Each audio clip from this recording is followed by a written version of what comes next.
TESFAYE HAILU is preparing to live as a refugee in Sudan's eastern Kassala state. He arrived here 10 days ago from Adebayo in Ethiopia's northern Tigray region, leaving his wife and children behind. He says the deteriorating situation for Tigrayans is what forced him to leave home.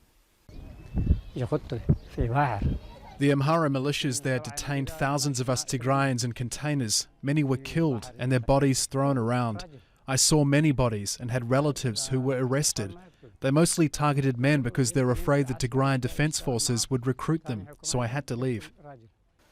TESFAYE is one of the few dozens of refugees who've recently arrived to this reception center less than 5 kilometers from the Ethiopian border. But not everyone makes it here. Last week, dozens of bodies were found floating in the Setit River, which flows between Sudan and Ethiopia. Many had their hands tied behind their backs and suffered gunshot wounds. Camp authorities say refugees they spoke to have confirmed the identities of the bodies as Tigrayans who tried to cross the border into Sudan.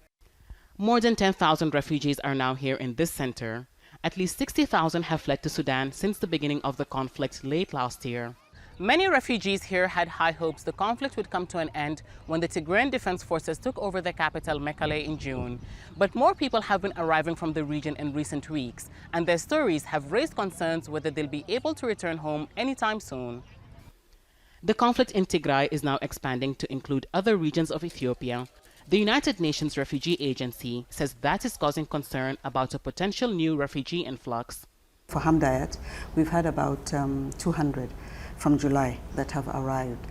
We find this to be quite high because from January to June, the numbers have actually been quite low. In some months, we've actually had 0 arrivals. We continue to advocate with the government for us to get the authorization, together with the Commission for Refugees, to be able to relocate them to designated camps within Gadaref state. TESFAYE says he knows the situation in the camp is not ideal, but at least it's safe. He says he now hopes to find a way to bring his family across the border until the conflict ends and they can all return home. Hiba, Al Jazeera, Kassala.